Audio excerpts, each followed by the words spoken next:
Welcome to Saturday Night at the Movies, the podcast that celebrates classic, cult, and current films and the people that made them and many other aspects of pop culture. I'm your host, Steve Rubin. Our producer's Ben Shrewsbury, and our signature theme was composed by Greg Learhoff. Here it's always Saturday night, and our mission is to chronicle film and pop cultural history one memory at a time. Tonight, however, we veer into unusual territory for Saturday Night at the Movies. Our guest is Mr. Jack Barsky, a former sleeper agent for the Soviet Union who spent 10 years in the employ of the KGB while living in the United States. Now, during COVID, my wife and we kind of binge watched the television series The Americans, which focused on Soviet sleeper agents. Now we get to hear from the real deal. Incidentally, Jack is the author of a fascinating book entitled Deep Undercover: My Secret Life and Tangled Allegiances as a KGB Spy in America. There is a mouthful. Welcome, Jack. Thank you for having me. Delighted. We know each other now for like 3 or 4 years, and it's great to be on your show. Well, it's great to have you. I want to, we're kind of a movie show, so I'm going to kind of start out with a line of questions before we get into Okay. the intrigue. You grew up in East Germany, correct? Correct. So, like this is behind the Iron Curtain. So we in America at the time had no idea what was going on there, and I mean, in that we're all movie buffs. Did a movie theater appear in your life as a young boy? Did you go to the movies? Yes, we did. Yes, we did, and we had propaganda movies quite a bit. But we also had very well made the movies for children. They contained a touch of propaganda, touch of brainwashing. The brainwashing started from like kindergarten on. So East Germany used the arts to uh, promote communism. Right, right. Now, when was the first? Am I assuming that the first time you saw an American film was not until you arrived in America? Oh, that's a good question. If we saw an American movie, it was dubbed. And there could have been some that, you know, the TV series Roots, not a movie, Right. but that played on East German television. Oh, okay. Oh, Interesting. there's good reason for that because of racism. Right, right. Not portraying the U.S. in its best No, suit. So, you are a student. Tell us a little bit about what interested you in terms of where you wanted to go before you were recruited. You were in was it technology, yeah, engineering, no, I was in chemistry. chemistry, right? Chemistry and physics and the math that goes with that. So I was going to be a scientist. I was going to be a really good teaching scientist, but I wouldn't have been a really good research scientist. I just didn't have those skills to like do experiments and stuff like that. But I already taught. I taught college math while still a student as an assistant professor. They paid us a little bit. And was this in what city was this? The city is called Jena. It starts with a J, Jena. A city with a 500-year tradition as far as being a university town. So it was one of the best universities in East Germany. How far away from Berlin was that city? Oh, we didn't measure this in miles or meters. We measured this in hours, how long it would take with a train. Did Eight you hours. Oh, so did you go to East Berlin? Was that ever a family trip to go to East Berlin? Was that something you would do or no? There was a family trip, and when my dad had a car, okay, we took several family trips um, to the Baltic Sea, Okay. and on one of those trips, we were going to stop by West Berlin, mind you, because in those days the wall wasn't up yet. So, and the plan was to buy some good clothes and look around. And then when we got close to East Berlin, there's an Autobahn that it makes a circle around East Berlin. When we hit the Autobahn, we were stopped, and military told us turn around. We asked why. Just turn around. We had no idea what that was the day after the night when the wall was put up. Oh, Uh, so this is around 1961. yeah, and we weren't even allowed into East Berlin. The first time that I saw East Berlin was no, I saw it a couple of times with a group of students when we went to see theater plays. But you know, when I really got to know East Berlin was when I lived there after I joined the KGB. So for those of us at home who have no idea how you can join the KGB, tell us a little bit. According to what I read, is that you were recruited. Oh yeah, you could not apply for a job with the KGB. You can apply for a job with the CIA. The KGB did, for all intents and purposes, didn't exist. There was not an office anywhere that was accessible. The one office that they had, and I was taken to that office at one point, was the headquarters of the Soviet military in Berlin. That's where the KGB was hiding, so to speak, the senior people. So you also couldn't apply to be, but that was softer, I believe. East German Stasi secret police. I think that their recruiting process was a lot more gradual. They started uh, uh, working with people in high school. So people who would, denounce others and collect information about people who were like uh, not in line, so to speak. In other words, informers. Yes, I was never an informer, and again, I was recruited. I never wanted to be a spy. Never popped into my head. And clearly, I had no idea that I could be a KGB spy. What did they say to you to confuse you at first to think this was just a normal job? You didn't think you were being recruited by the KGB. Well, no, the KGB not, but the fellow who reached out to me was a person who spoke German fluently, and he asked this dumb question. First he introduced himself as a representative from a local optics factory, which is well known even today. It's called Siena. And he he he asked me, so what my plans were after I graduate. This was in my junior year, and that was the dumbest question an intelligence agent could have asked me. I don't know who the guy who hired this East German collaborator should have been fired. That guy didn't even know how East Germany worked because no companies were recruiting at university. You were assigned. And if you were one of the best, you could at least stick around and get your doctorate and maybe get a career in academia. But he didn't know that. And the moment he asked a couple of those questions, I knew that he was not real, and I thought he was Stasi. And at one point, he then I don't know, was he trained to say these things? That trainer should be fired as well. Uh, uh, because he changed his tune and he said, you know what, I fibbed a little bit. I'm not from Carl Zeiss Jena. Uh, I work for the government. What do you Could th you? what do you think about you attracted you to his recruitment skills? I felt I was vastly superior to this clown.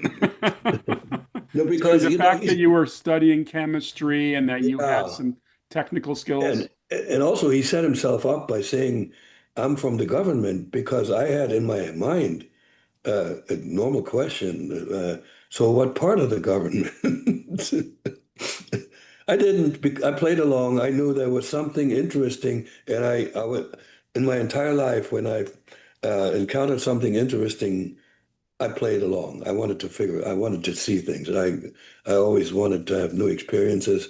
So I played with him, and oh, and and so when he asked me, could you imagine one day to work for the government? I said, yeah, but not as a chemist. So we communicated between the lines. I answered a question that he didn't ask. And so that he took away what he came for. He visited me in my dorm room and and told his handlers he's interested. I'm sorry, and so I received an invitation for a luncheon in the number one very expensive restaurant in Jena that students couldn't really afford. And this is what happened there. I see him, this guy's name, I never knew. He didn't even introduce himself with a cover name, nothing. He never introduced himself. But he introduced the other guy who was at the table, and he said, "Oh, I would like to introduce Herman to you. We are working with our Soviet comrades." So now I knew I was dealing with an FBI guy, and the German disappeared. At that point, I was in the company of KGB, who very slowly started working with me, testing me, uh, trying to figure me out because they were recruiting like us, like for the job of an illegal, they couldn't recruit Russians because the Russians have most Russians have an horrible accent that they can't get rid of. So they recruited in the Baltic states and in Germany. And So obviously they couldn't recruit a Russian accent because that person could be found out very easily. that is why one of the things the Americans is off completely.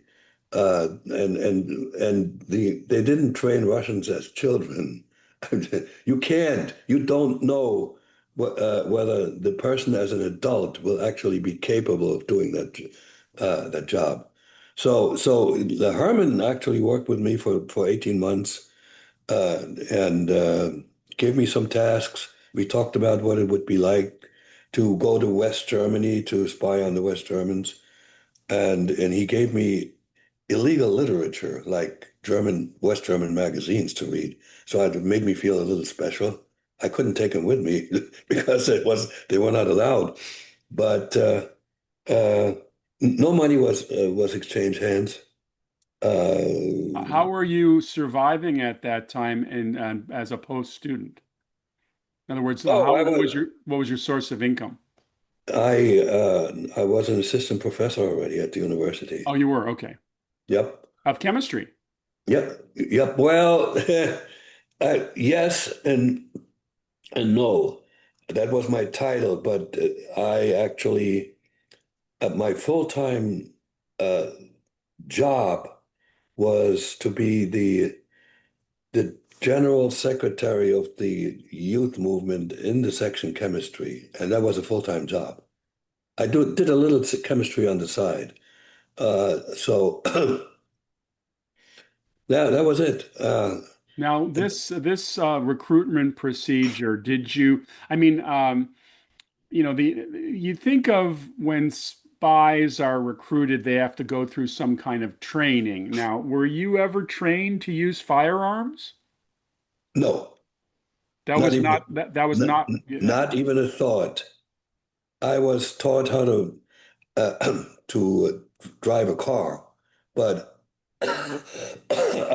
sorry, I was not taught to practice how to, evade somebody who follows you and stuff like that. None of that James Bond stuff. None. So this was kind of how would I describe it? It's kind of almost like a clerical position. You're doing tasks and learning how to spy, but as very low Uh, key. okay, now if you call it clerical, uh, you're downgrading this because I was challenged. My brain was challenged all the time. Okay. Also. Also, uh, I was taught tradecraft, the skills you need to have to operate as an agent. You know, secret writing, encryption, decryption, surveillance detection, meetings, protocols, and that kind of stuff. And that takes a little training. You don't have that in you. And that training was very good. In Moscow, it was very good. When I first was moved to Berlin and I spent a year and a half there, the operational training, the tradecraft training, by comparison to Moscow, was pretty lousy. Are Oh, and you the are other you Jack, are you saying tradecraft as in tradecraft, yes. tradecraft? Okay. Yeah, not trade, I'm sorry. Spell that, please. TRAD. Okay, so tradecraft. The, Got it. the, Got the it. crafts of the trade. Got it. When did you discover that you'd be going to America? That was interesting. I was directed uh, to be deployed in West Germany. That makes sense. No language differences, no cultural differences. It's really easy to just move over there and pretend to be one of them. And the East German Stasi had several hundred agents in West Germany, and a lot of them didn't even get busted. However, as part of my training, they told me every agent who starts with the KGB needs to learn a foreign language fluently. And they allowed me to pick the language. Since I had done really, really well with English in school, I said English. And like with everything else, I threw myself into the study of English. Everything I touched at university and afterwards, I can't do a half a job fundamentally. And and and I raced through uh, the entire program to I had different teachers because the first one we just did the beginner stuff, and then the second one we did some conversation, and the third one uh, he he really went into the heart of the language, always with a British accent at that point. English was taught with a British accent in East Germany. So, but after about a year and a half, I had a visitor from Moscow headquarters, and he and my handler they came to my apartment, and out of the blue, the visitor said, "So, how's your English?" And so I went to my bookcase and pulled out a novel. I forgot what it was, but it was written in English, and I said, "I can read that without a dictionary." Huh? That a light bulb went on there, and within a couple of days, I was given a tape recorder to just say something in English, and I whatever, and I was fluent at that point in the British version of English. Within a week, I was on a plane to Moscow to determine whether I could learn the American version of English to a point where whatever accent is left over is explainable.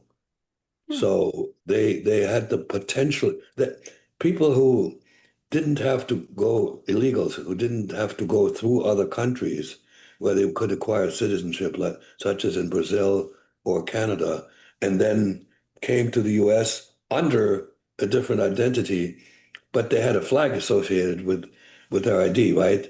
They couldn't be hired by companies that had high security requirements. So they tested me. They had two women talk with me for about a half hour. One born American and a person who lived in the US for many years, and the other one an English teacher. And after the half hour, they were at odds. The the Russian said, "I don't think so." And the American, God bless her soul, said, "I can teach him." So she became my tutor when I was moved to Moscow. I spent 2 years in Moscow interacting with her twice a week.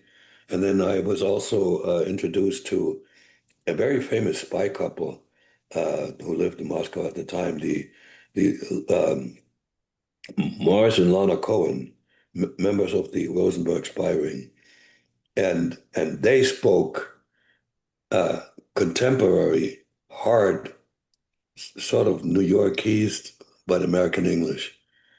And I came out of all that training to a point that when I Jack Barsky isn't obviously I wasn't born as Jack Barsky. So when I came to the U.S. On the third day, I pretended to be a born American, someplace in New Jersey. Uh, and it rarely ever happened that somebody questioned this. And when they did, and who they were either women or people who had been to Europe somehow.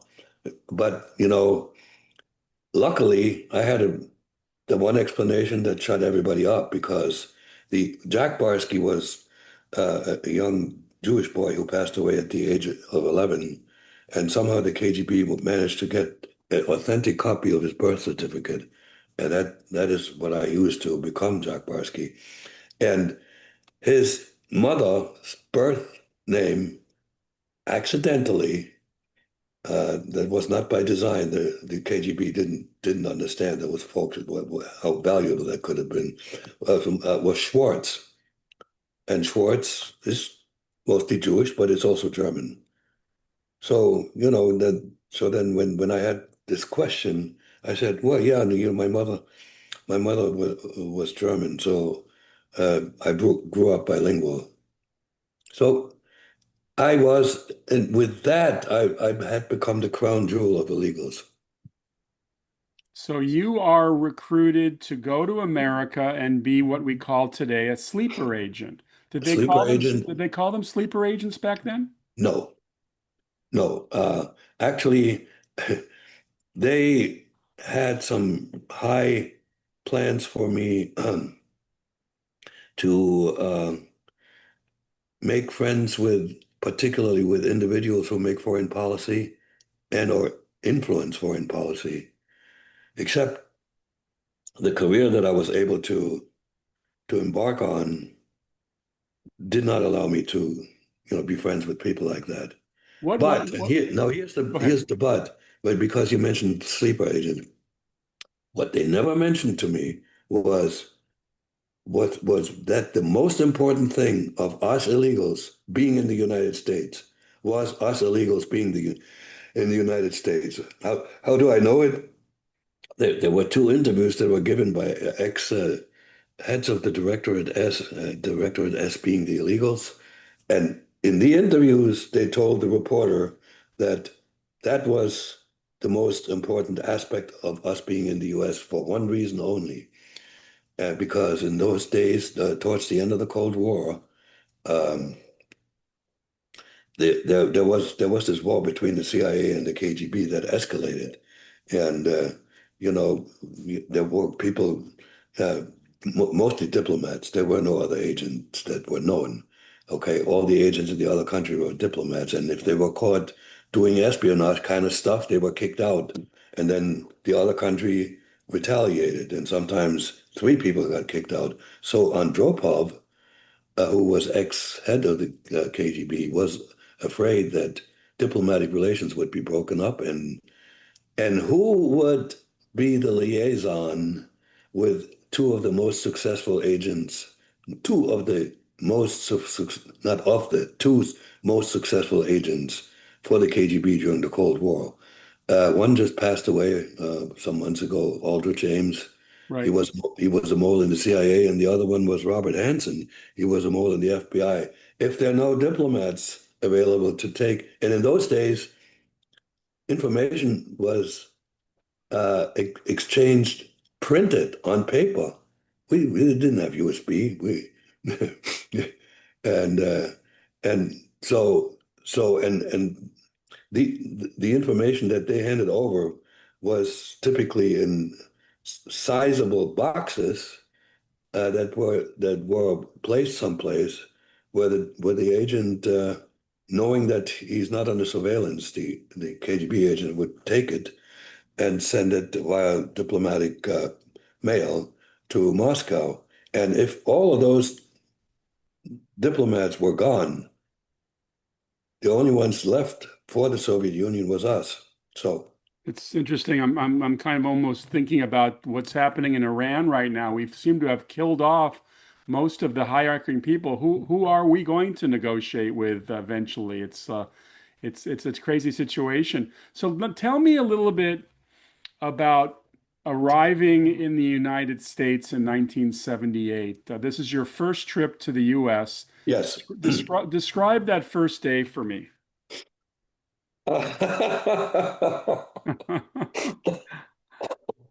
You arrived in New York City. Was And that your arrival? no, it was a disaster. Oh, I mean, I made it through customs and is this immigration. New York City? No, that was in Chicago. Oh, you arrived in Chicago. Okay, my hometown. Yeah, and that was a scary situation because I had been I had a practice trip to Canada for about th 3 months to, you know, get rid of the shock that comes with going to a highly evolved Western country. And so, when I was lined up for customs and immigration, it just occurred to me, oh my God, my passport says I was a Canadian citizen living in Toronto, and I didn't speak with a Canadian accent, eh? So I I managed to get through by answering all the questions that I was asked with like one word or two word answers. I made it through. All right, I guess I had it made. No, the real bad stuff came uh, after I made it through. It was late in the evening. It was already dark. I needed a hotel. Now, this is in Toronto or Chicago? No, that wasn't in Chicago. Oh, in Toronto Chicago. was much easier. Toronto, I went to with a like when I went to Canada, I went with a German passport, a West Got it. German passport.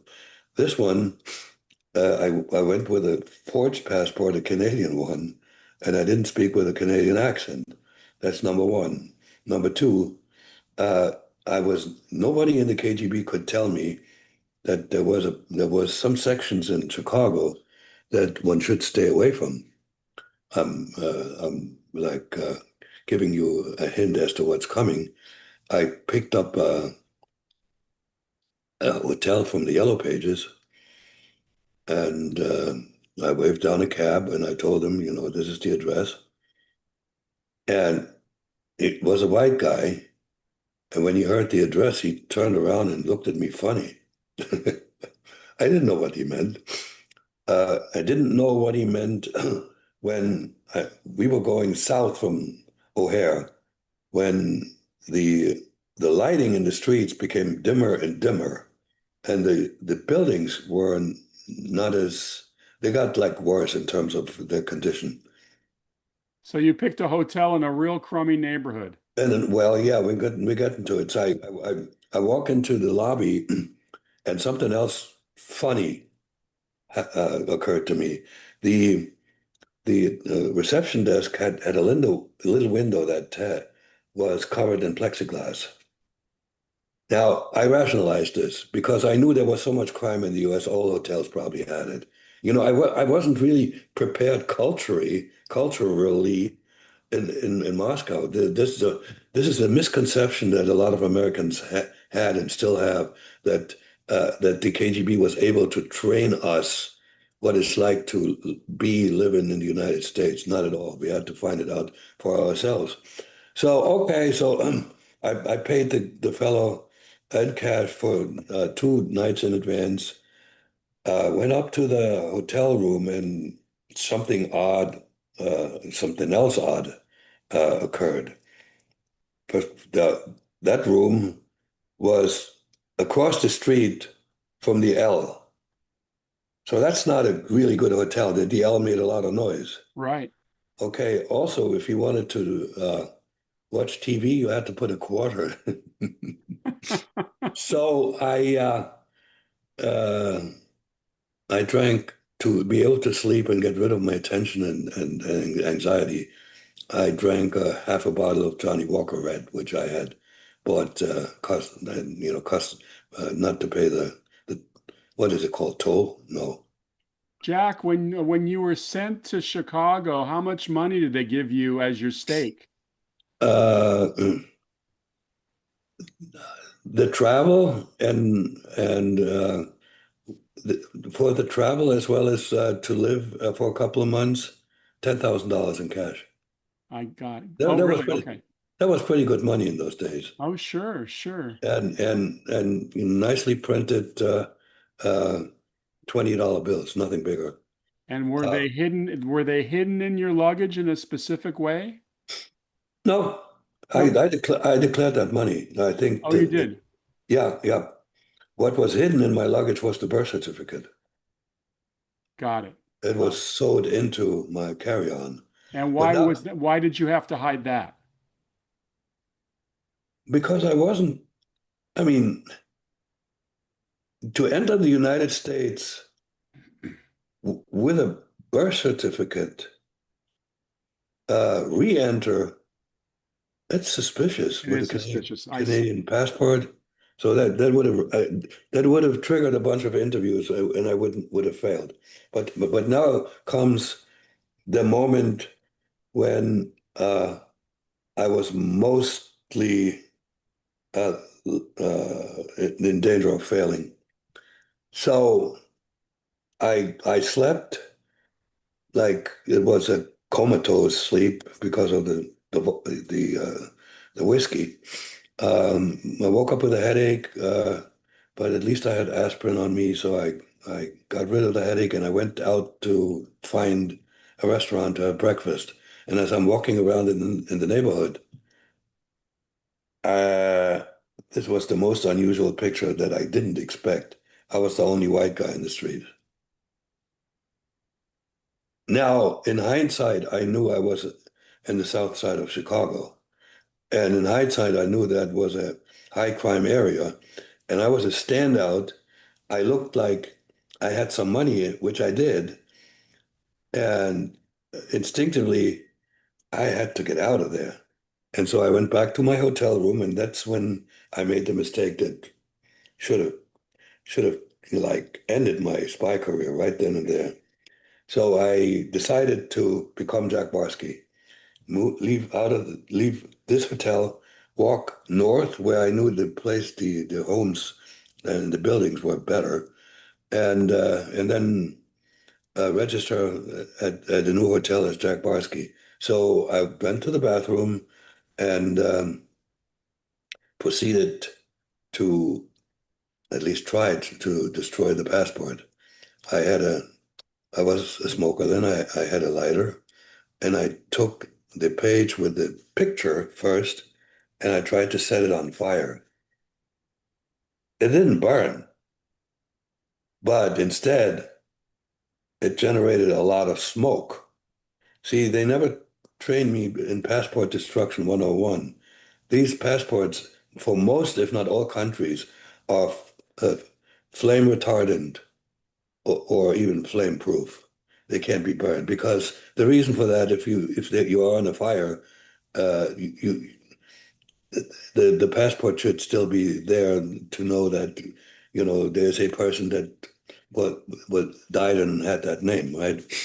So, and I'm looking up and I followed that smoke to the ceiling, and there was a smoke detector. Ooh, ooh. So this passport was a forged one. This is not the Jack Barsky passport. This is a No, different no, one. the Jack Barsky passport. Uh, I did not. I failed to acquire a genuine U.S. passport. Oh, okay. So this was a I never. Canadian passport. What was the Yeah, and name? What I traveled with false Canadian and German passports. what was your name in the Canadian passport? Um, uh, oh, William Dyson. William Dyson. Got it. Got it. So you found another hotel And then Yep. was Chicago going to be your base of operations? Is that No, where no, you? no, not No, at all. They no. didn't hear that the reason that Chicago couldn't have been it and was not it, and I shouldn't have traveled to Chicago. They had no embassy, no representation in the city of Chicago. Now, you need to operate somewhere where you can communicate and possibly even meet with other agents. And the two cities, number one, Washington, D.C., number two, New York. Uh, they had actually more agents in New York because of the United Nations, uh, and because some of them were employees of the UN and others were part of the Soviet embassy. And the third city where they had a trade representation was San Francisco. So no, New York was my final destination. And also one other thing about New York, if you have an accent, if you're really odd, if you like, it looks like you don't fit in. There's always somebody more odd. And in New York, there's so many accents that whatever little accent I had was almost never a reason to ask questions, maybe a dozen times at the very most. So you operated in the U.S. for 10 years, Yes, under sir. working for the Soviets. And you never carried a gun. That was not why you were here. You were not a James Bond type agent at all. No. Well, by the way, as you started to get settled in America, I'm sure you saw a few James Bond movies. What was your impression? Fantasy? Well, they were entertaining, but totally ridiculous based on what I knew about espionage. All of them. Sure, No, sure. no exception. No, in those days, the Americans weren't out yet. We can talk about that later. Um, most everything that's out in fictional literature and in TV series and movies is barely touches the reality of espionage. Because the people who make these movies and series don't really know how it works. We keep that a secret. They want to sell tickets, of course. Oh, that too. Yeah, absolutely. Because the life of and there's a lot of fellow ex-agents that agree with the statement. A life of a spy is like 90% waiting and maybe 10% action. It gets really boring. You can't show this on the screen. Now, I think we've talked about this before, but there was a time when you thought you had been compromised. How deep into your deployment was that? Was No, years, I right? didn't. I didn't think they thought Moscow thought I was compromised. I see. And they communicated that to me via a signal. And because I was considered one of the best students in surveillance detection, as well as, and that included, me wandering around in the city and trying to figure out whether somebody's following me. I did in about 10 training, maybe a dozen training exercises when one of the best teams, surveillance teams, followed me, and I won every one of those contests. So I got feedback from the guy But who if ran you that department based on my ability that I know I had. I doubted that they were right because I had no indication that somebody was following me, but so so going through my apartment. for those of us who ever feel like we're being followed, can you give us a couple of tips on how to not be uh, followed? In other words, is there something you could tell me that if I ever feel like somebody's following me, I should do? Okay, I was never trained how to get rid of a tail because if you do that as an illegal, that's an unusual action that pretty much gives you away that you're up to no good. Right. What I would do, um, if you're followed by a team of counterintelligence, you probably won't be able to shake them. But, in big cities, take elevators and hop out last minute and then take the next elevator down. Same as you take the subway and you stand next to the door, and just when the doors close, uh, you know, that's what I would do. But this is again, this is um, my my own idea. Who knows? Got it. Got it. Um, it's so interesting, just the whole idea of you being this undercover agent. I have to tell you that when I first heard about you, we first started seeing each other as part of our networking group, I worried that the KGB, the present KGB, would not be like the fact that you were doing all this media exposure. Yeah, Was that never a concern of yours, writing the book and talking, going on talk shows? not really, but I'm highly risk tolerant. Um, and my rationale was, first of all, the KGB didn't exist anymore. So, and there were most likely, when I went public, there were most likely very few agents in the successor organizations of the KGB, very few that would have to have had a personal grudge against me. Uh, Thirdly, and I knew this for a fact, that uh, the biggest crime in the eyes of a Soviet official and a KGB agent that you can commit is betray the motherland. I didn't betray the motherland, I was German.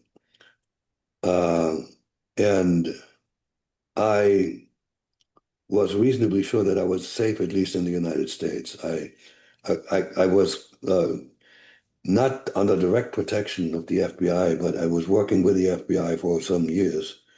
So they knew and they advised me what countries not to visit and that kind of stuff. So I felt pretty safe.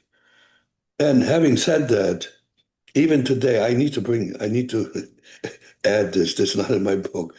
Uh, Even today, if I were to show up in Moscow, there's a good chance I would fly out and fall out of a window. You know why? Why? Because Vladimir Putin likes to scare the heck out of people. Uh, And the message would be no Russian press would have to report this. Some Western the Chicago Tribune would write there's this ex-KGB agent who had an accident. Immediately, that comes to the attention of people who work for the KGB, just in case they want to defect. We'll get you. let's talk a little bit about the Americans. Oh yeah, I came across this show and I was absolutely fascinated by the idea of these two young people who they became married and yeah. they were a couple. They had children living in Washington, D.C. And what was your first impression of the show? With regard to espionage, 100% junk. With regard to what it's like psychologically to be an illegal in another country, right on the money. So, Lot of nervousness. oh yeah, and also conflict between the two of them. And I met the producers. The lead producer was CIA, and they shared with me that what they really were after uh, is to depict that conflict. And in order to do that, they had to put a lot of stuff in there that putting corpses in caskets and dumping them someplace and picking locks and doing all kinds of things that if they had truly done that, they would have been busted the first time they did something like that.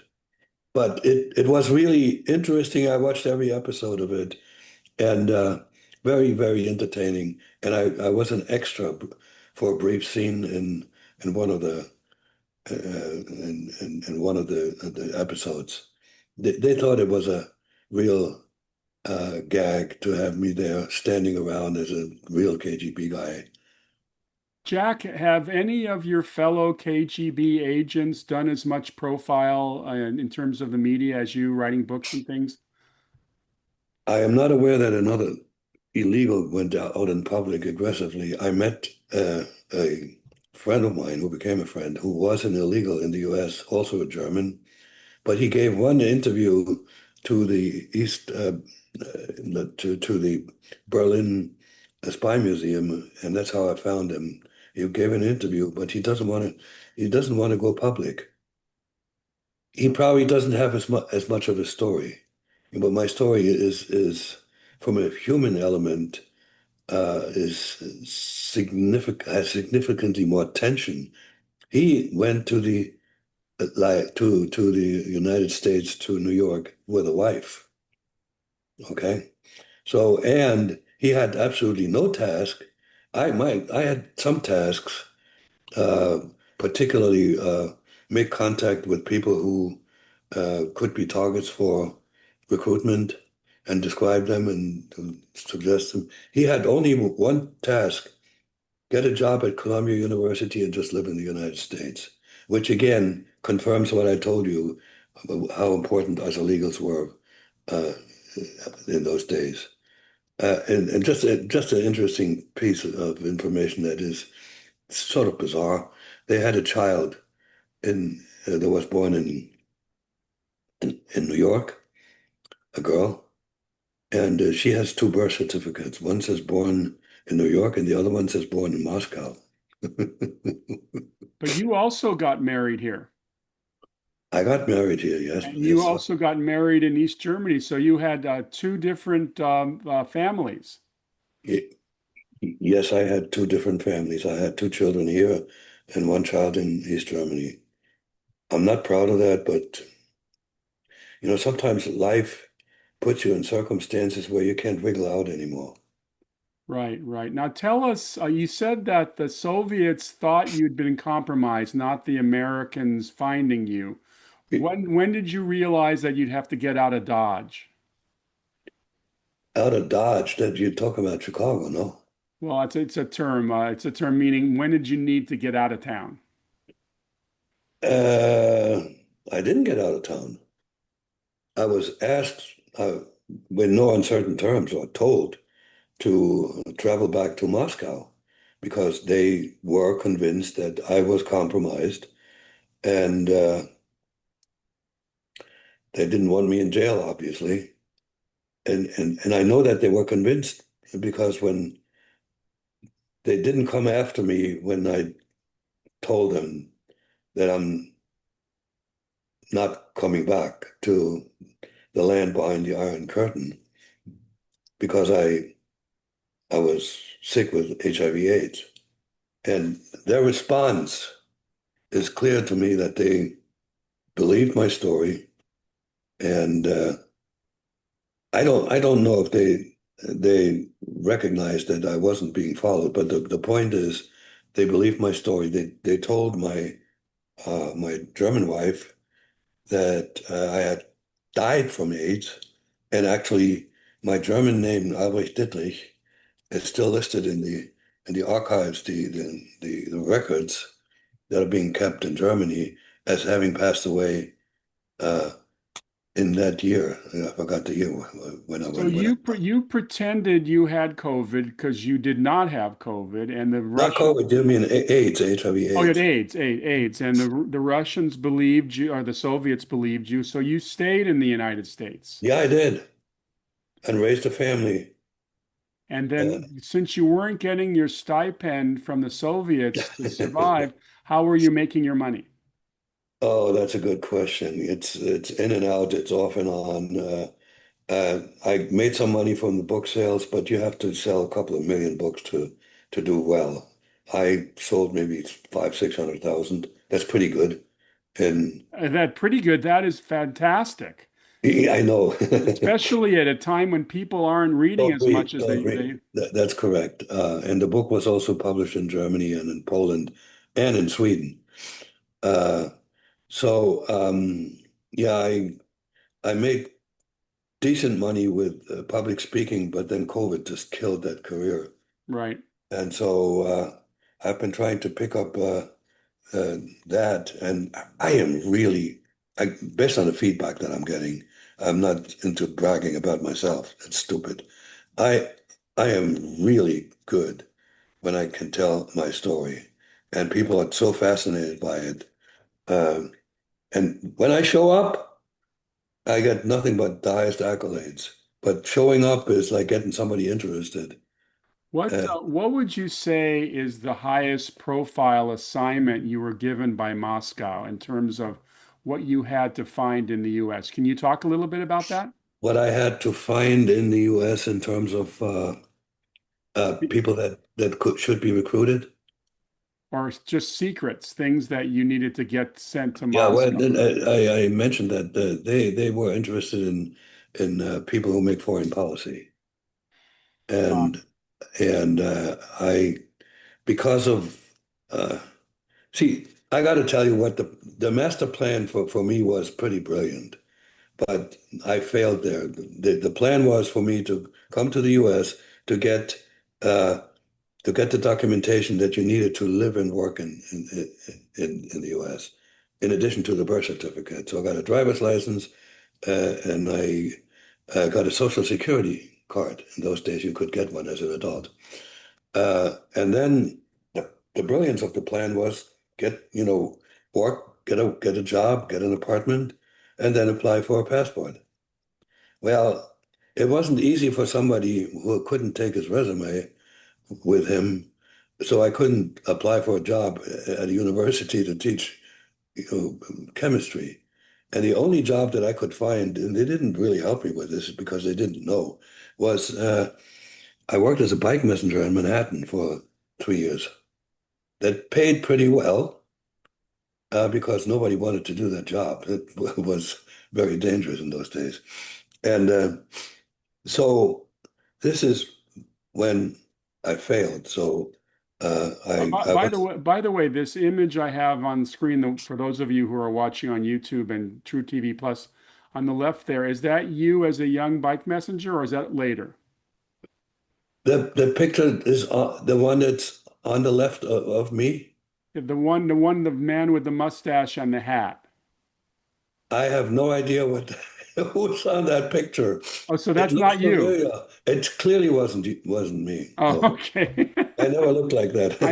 I pulled it off of the internet. Shows you how much we can trust that. Anyway, So we this week you've got to come back again because we've got to have a discussion talking about spies. And since James Bond is a big part of my background in the books I've written, etc., I would love to have you come on and talk about how some sequences are just not really true to true spying, but this has been quite interesting, everybody. We've been listening to Jack Barsky talk about his experiences of being a sleeper agent in the United States. His book again is called Deep Undercover: My Secret Life and Tangled Allegiances as a KGB Spy America. Still available on Amazon, Jack?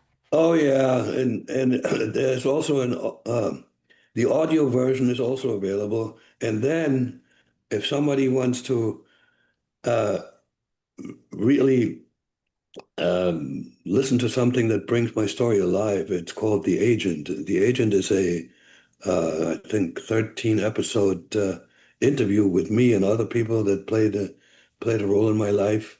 It's sort of an audio documentary. It's well made, it's professionally done. It has music that was composed for it. It has narration. Alden Ehrenreich actually was the narrator. You may Oh, have heard his name. sure, of course, of Uh, course. and it got a Webby Award for best in its category. It was extremely well done. This was supposed to become a movie, but unfortunately, the political situation inside the company that was going to do this made it impossible. Let's put it this way. But Unbelievable. it's really I can recommend this more than the book, and because it brings people alive. The people that that were being interviewed, amongst them is the lead FBI agent in my case and what he experienced, and another love interest that is not really very well represented in the book because my publisher thought there were too many women in the book. Well, everyone, thank you for joining us, Jack. Thank you. If you enjoyed the broadcast, whether you're watching it on YouTube or True TV Plus, or audio, please don't hesitate to give us a thumbs up if you're enjoying this. I also always promote my other podcast, Tales from Hollywoodland, which you can Google. I co-host that with Julian Schlossberg and Arthur Friedman. And again, Jack, thank you for taking the time. My pleasure. And you asked several questions that I've never been asked. And you probably know I was in 100 plus podcasts and other interviews. And I forgot to challenge you before we started this whole thing to challenge you. And right now, these questions will not pop into my head, but they'll come back to me. I'll let you know. Well, good, because we're going to do it again. Absolutely. Everyone have a Okay. good evening. Thank you, Jack. Well, thank you. And yes, you still have a couple of hours to go. I'm cooking my meal and going to sleep afterward. Take care. I'm sorry about the voice, but No worries, no worries. You were okay. great.